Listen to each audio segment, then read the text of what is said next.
Hello, and welcome back to Baby Elias's afternoon time bedtime stories. We continue on with The Wind in the Willows by Kenneth Grahame. Chapter 8 Toad's Adventures. When Toad found himself immured in a dank and noisome dungeon, and knew that all the grim darkness of a medieval fortress lay between him and the outer world of sunshine and well-metalled high roads where he had lately been so happy. Disporting himself as if he had bought up every road in England, he flung himself at full length on the floor and shed bitter tears and abandoned himself to dark despair. "This is the end of everything," he said. "At least it is the end of the career of Toad, which is the same thing. The popular and handsome Toad, the rich and hospitable Toad, the Toad so free and careless and debonair.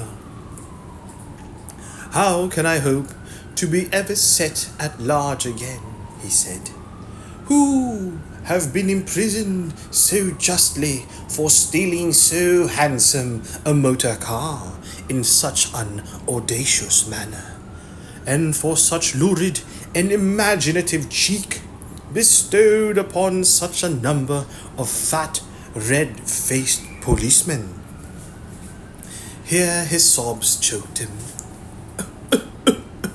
"Stupid animal that I was," he said.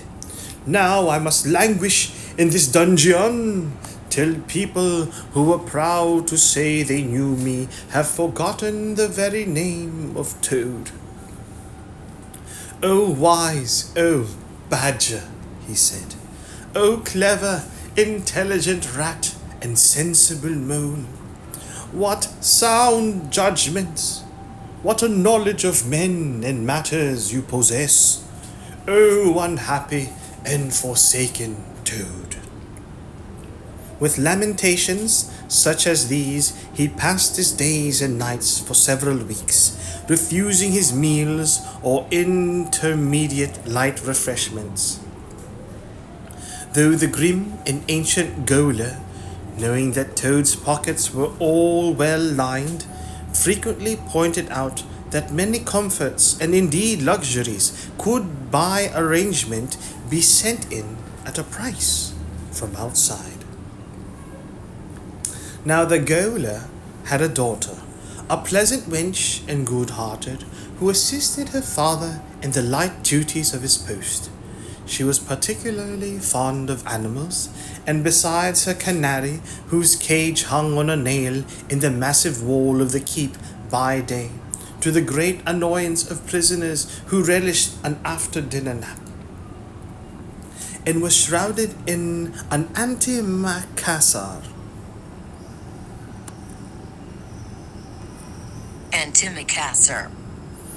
Shrouded in an antimacassar on the parlor table at night. She kept several piebald mice and a restless revolving squirrel. This kind-hearted girl, pitying the misery of Toad, said to her father one day, "Father, I can't bear to see that poor beast so unhappy and getting so thin. You let me have the managing of him. You know how fond of animals I am. I'll make him eat from my hand and sit up and do all sorts of things." Her father replied that she could do what she liked with him. He was tired of Toad and his sulks and his airs and his meanness. So that day she went on her errand of mercy and knocked at the door of Toad's cell. "Now cheer up, Toad," she said coaxingly on entering, "and sit up and dry your eyes and be a sensible animal, and do try and eat a bit of dinner. See, I've brought you some of mine, hot from the oven." It was bubble and squeak between two plates, and its fragrance filled the narrow cell. The penetrating smell of cabbage reached the nose of Toad as he lay prostrate in his misery on the floor, and gave him the idea for a moment that perhaps life was not such a blank and desperate thing as he had imagined. But still he wailed and kicked with his legs and refused to be comforted. So the wise girl retired for the time. But, of course, a good deal of the smell of hot cabbage remained behind, as it will do, and Toad, between his sobs, sniffed and reflected, and gradually began to think new and inspiring thoughts of chivalry and poetry and deeds still to be done, of broad meadows and cattle browsing in them, raked by sun and wind, of kitchen gardens and straight herb borders, and warm snapdragon beset by bees, and of the comforting clink of dishes set down on the table at Toad Hall, and the scrape of chair legs on the floor as everyone pulled himself close up to his work. The air of the narrow cell took a rosy tinge. He began to think of his friends and how they would surely be able to do something, of lawyers and how they would have enjoyed his case, and what an ass he had been not to get in a few. And lastly, he thought of his own great cleverness and resource and all that he was capable of if only gave his great mind to it. And the cure was almost complete. When the girl returned some hours later, she carried a tray with a cup of fragrant tea steaming on it, and a plate piled up with very hot buttered toast, cut thick, very brown on both sides, with the butter running through the holes in it in great golden drops, like honey from the honeycomb. The smell of that buttered toast simply talked to Toad, and with no uncertain voice talked of warm kitchens, of breakfasts on bright frosty mornings, of cozy parlour firesides on winter evenings, when one's ramble was over and slippered feet were proper on the fender, of the purring of contented cats and the twitter of sleepy canaries. Toad sat up on end once more, dried his eyes, sipped his tea, and munched his toast, and soon began talking freely about himself and the house he lived in and his doings there, and how important he was, and what a lot his friends thought of him. The gaoler's daughter saw that the topic was doing him as much good as the tea, as indeed it was, and encouraged him to go on. "Tell me about Toad Hall," said she. "It sounds beautiful." "Toad Hall," said the Toad proudly, "is an eligible, self-contained gentleman's residence, very unique, dating in part from the 14th century, but replete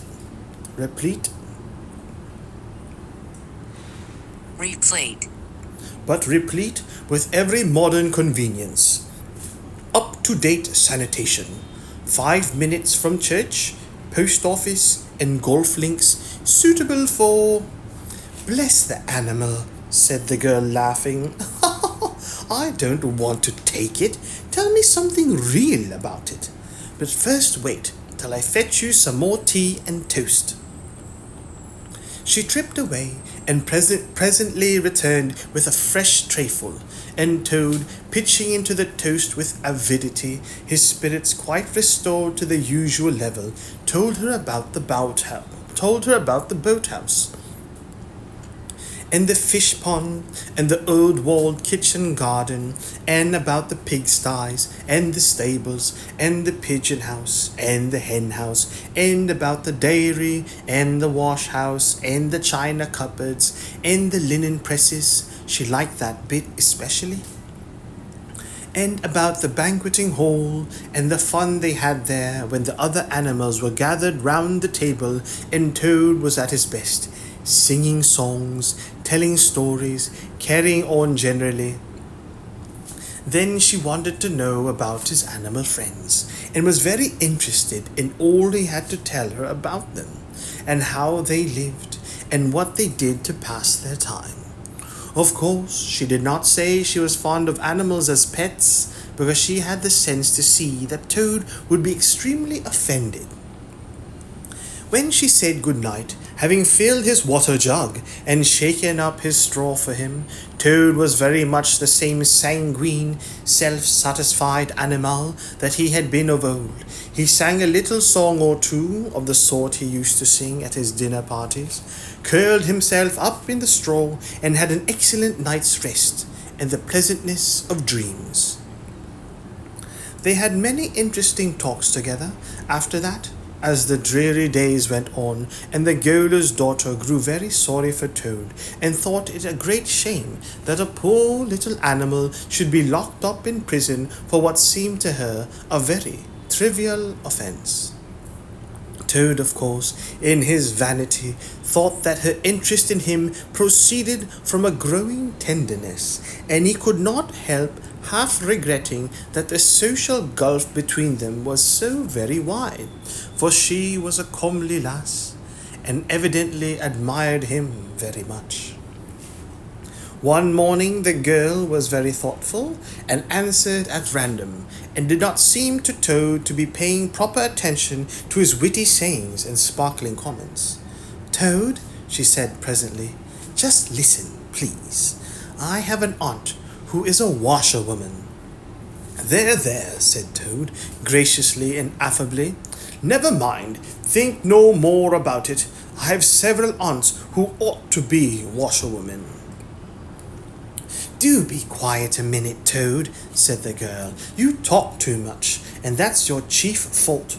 And I'm trying to think, and you hurt my head. As I said, I have an aunt who is a washerwoman. She does the washing for all the prisoners in this castle. We try to keep any paying business of that sort in the family, you understand? She takes out the washing on Monday morning and brings it in on Friday evening. This is a Thursday. Now, this is what occurs to me. You're very rich, at least you're always telling me so, and she's very poor. A few pounds wouldn't make any difference to you, and it would mean a lot to her. Now I think if she were properly approached, squared, I believe is the word you animals use, you could come to some arrangement by which she would let you have her dress and bonnet and so on, and you could escape from the castle as the official washerwoman. You are very alike in many aspects, particularly about the figure." "We are not," said the Toad in a huff. "I have a very elegant figure for what I am." So has my aunt," replied the girl, "for what she is. But have it your own way, you horrid, proud, ungrateful animal, when I'm sorry for you and trying to help you." Yes, that's all right. Thank you very much indeed," said the Toad hurriedly. "But look here. You wouldn't surely have Mr. Toad of Toad Hall going about the country disguised as a washerwoman?" "Then you can stop here as Toad," replied the girl with much spirit. "I suppose you want to go off in a coach and four?" Honest Toad was always ready to admit himself in the wrong. "You're a good, kind, clever girl," he said, "and I am indeed a proud and a stupid Toad. Introduce me to your worthy aunt, if you will be so kind, and I have no doubt that the excellent lady and I will be able to arrange terms satisfactory to both parties."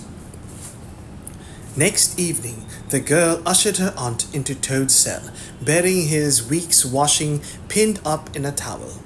The old lady had been prepared beforehand for the interview, and the sight of certain gold sovereigns that Toad had thoughtfully placed on the table in full view practically completed the matter and left little further to discuss. In return for his cash, Toad received a cotton print gown, an apron, a shawl, and a rusty black bonnet. The only stipulation the old lady made being that she should be gagged and bound and dumped down in a corner. By this not very convincing artifice, she explained, aided by picturesque fiction which she could supply herself, she hoped to retain her situation in spite of the suspicious appearance of things. Toad was delighted with the suggestion. It would enable him to leave the prison in some style, and with his reputation for being a desperate and dangerous fellow untarnished. And he readily helped the gaoler's daughter to make her aunt appear as much as possible the victim of circumstances over which she had no control. "Now it's your turn, Toad," said the girl. "Take off that coat and waistcoat of yours. You're fat enough as it is." Shaking with laughter, she proceeded to hook and eye him into the cotton print gown, arranged the shawl with a professional fold, and tied the strings of the rusty bonnet under his chin. "You're the very image of her," she giggled. "Only I'm sure you never looked half so respectable in all your life before. Now, goodbye, Toad, and good luck. Go straight down the way you came up, and if anyone says anything to you, as they probably will, being but men, you can chaff back a bit, of course. But remember, you're a widow woman, quite alone in the world, with a character to lose." With a quaking heart, but as firm a footstep as he could command, Toad set forth cautiously on what seemed to be a most hare-brained and hazardous undertaking. But when he was soon agreeably surprised to find how easy everything was made for him, and a little humbled at the thought that both his popularity and the sex that seemed to inspire it were really another's. The washerwoman's squat figure in its familiar cotton print seemed a passport for every barred door and grim gateway. Even when he hesitated, uncertain as to the right turning to take, he found himself helped out of his difficulty by the warder at the next gate, anxious to be off to his tea, summoning him to come along sharp and not keep him waiting there all night. The chaff and the humorous sallies to which he was subjected, and to which, of course, he had to provide prompt and effective reply, formed indeed his chief danger.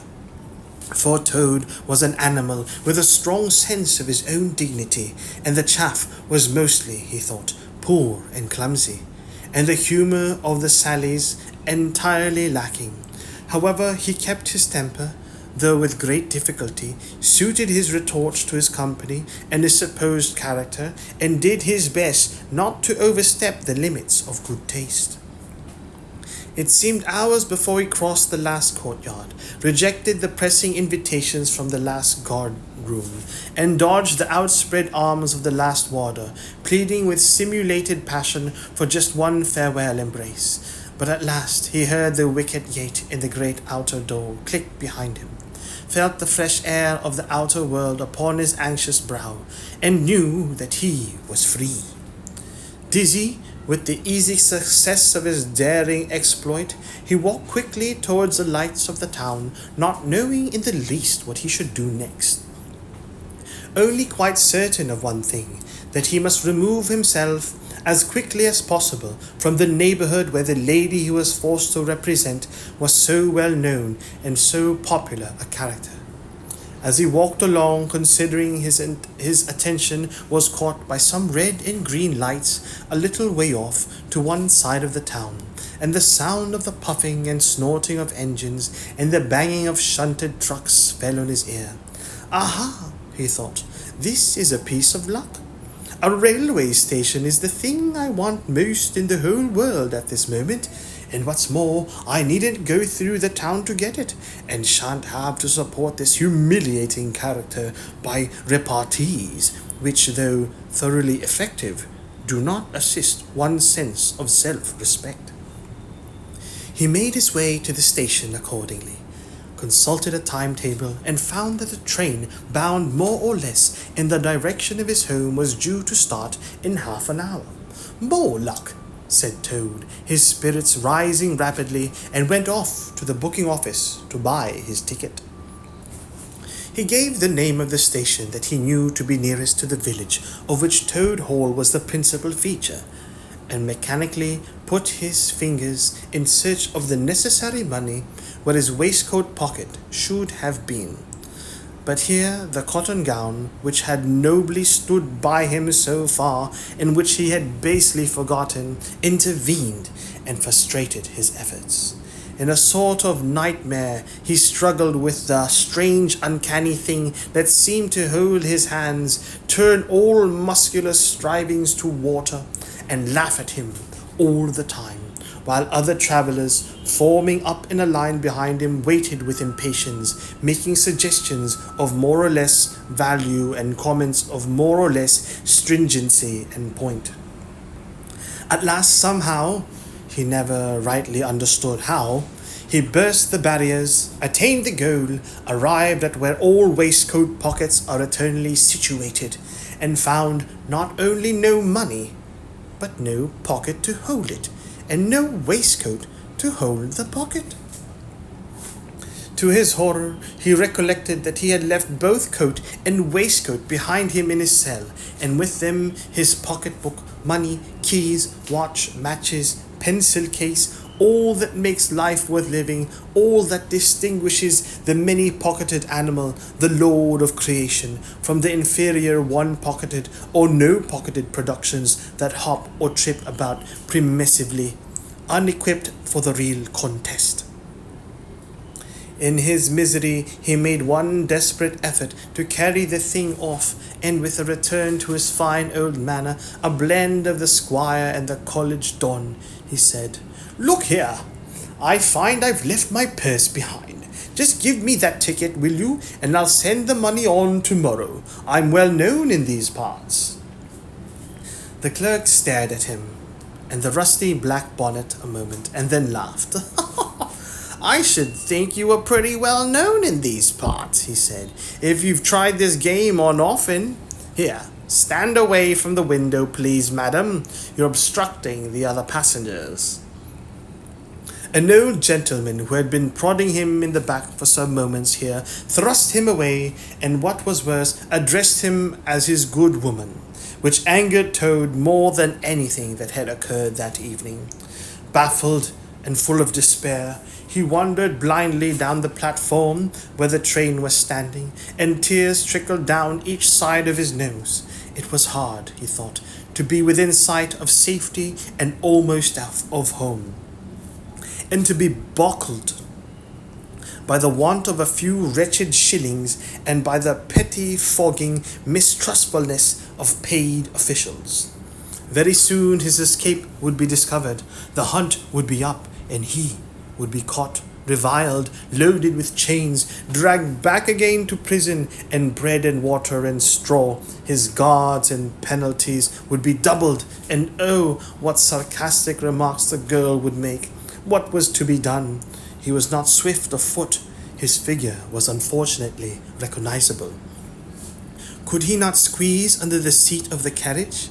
He had seen this method adopted by schoolboys, when the journey money provided by thoughtful parents had been diverted to other and better ends. As he pondered, he found himself opposite the engine, which was being oiled, wiped, and generally caressed by its affectionate driver, a burly man with an oil can in one hand and a lump of cotton waste in the other.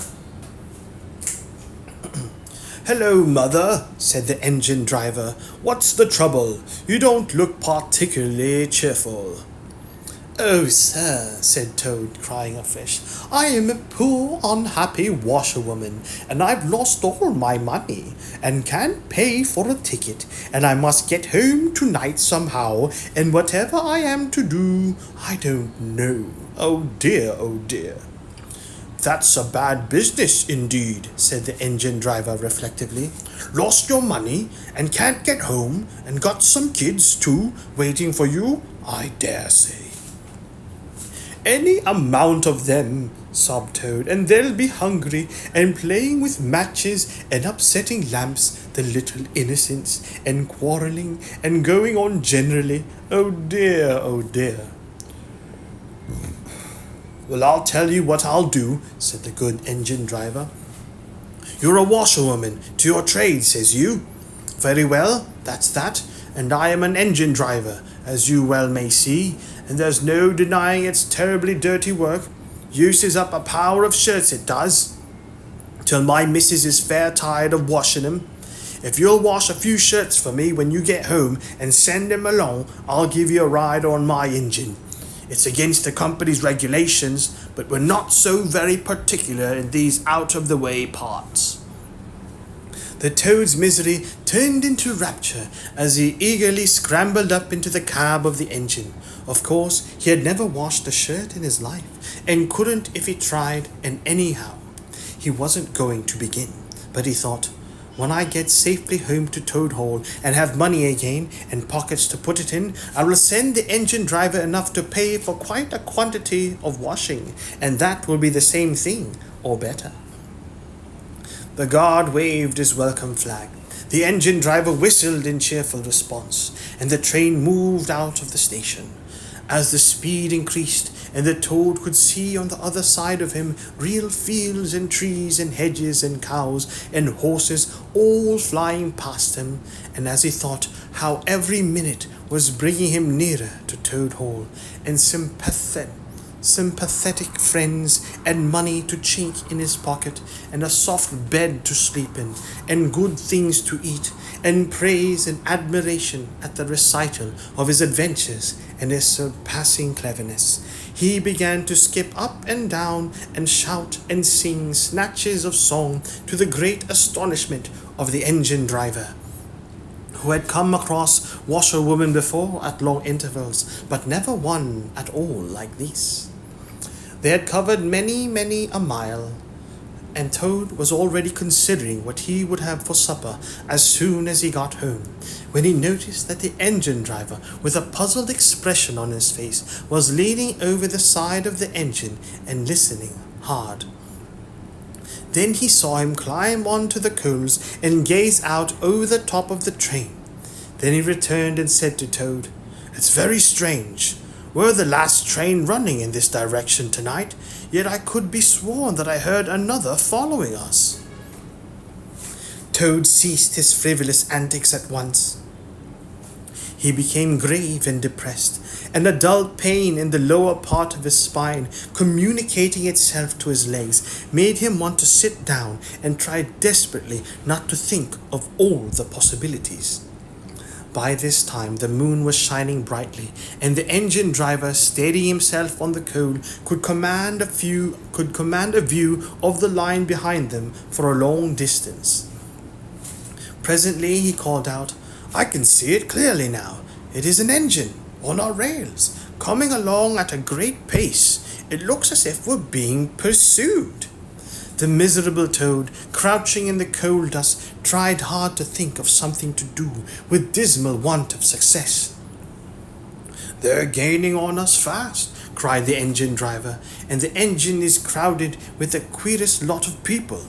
Men like ancient warders, waving halberds, policemen in their helmets, waving truncheons, and shabbily dressed men in pot hats, obvious and unmistakable plain clothes, detectives even at this distance, waving revolvers and walking sticks, all waving and all shouting the same thing. Stop, stop, stop!"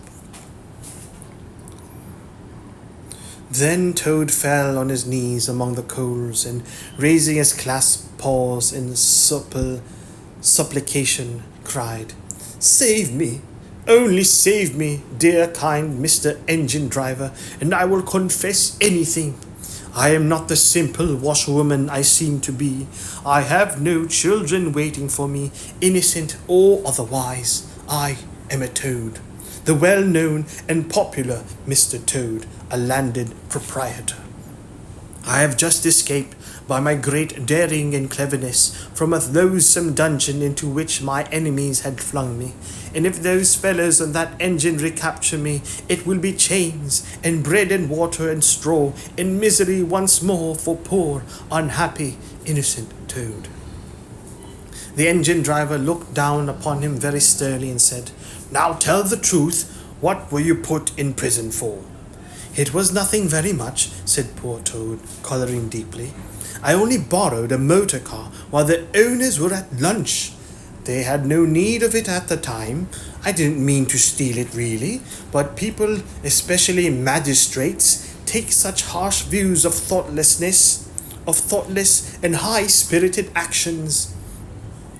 The engine driver looked very grave and said, I fear that you have been indeed a wicked toad, and by rights I ought to give you up to offended justice. But you are evidently in sore trouble and distress, so I will not desert you.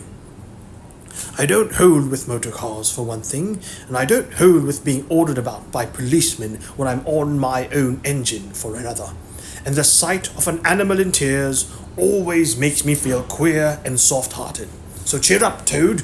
I'll do my best, and we may beat them yet. They piled on more coals, shoveling furiously. The furnace roared, the sparks flew, the engine leapt and swung, but still their pursuers slowly gained. The engine driver, with a sigh, wiped his brow with a handful of cotton waste and said, I'm afraid it's no good, Toad. You see, they are running light, and they have the better engine. There's just one thing left for us to do, and it's your only chance. So attend very carefully to what I tell you. A short way ahead of us is a long tunnel, and on the other side of that the line passes through a thick wood. Now, I will put on all the speed I can while we are running through the tunnel, but the other fellows will slow down a bit, naturally, for fear of an accident. When we are through, I will shut off steam and put on the brakes as hard as I can, and the moment it's safe to do so, you must jump and hide in the wood before they get through the tunnel and see you. Then I will go full speed ahead again, and they can chase me if they like for as long as they like and as far as they like. Now mind and be ready to jump when I tell you. They piled on more coals, and the train shot into the tunnel, and the engine rushed and roared and rattled, till at last they shot out at the other end into fresh air and the peaceful moonlight, and saw the wood lying dark and helpful upon either side of the line. The driver shut off the steam and put on the brakes. The Toad got down on the step, and as the train slowed down to almost a walking pace, he heard the driver call out, Now jump! Toad jumped, rolled down a short embankment, picked himself up unhurt, scrambled into the wood, and hid. Peeping out, he saw his train get up speed again and disappeared at a great pace. Then out of the tunnel burst the pursuing engine, roaring and whistling, her motley crew waving their various weapons and shouting, Stop! Stop! Stop! When they were past, the Toad had a hearty laugh, for the first time since he was thrown into prison.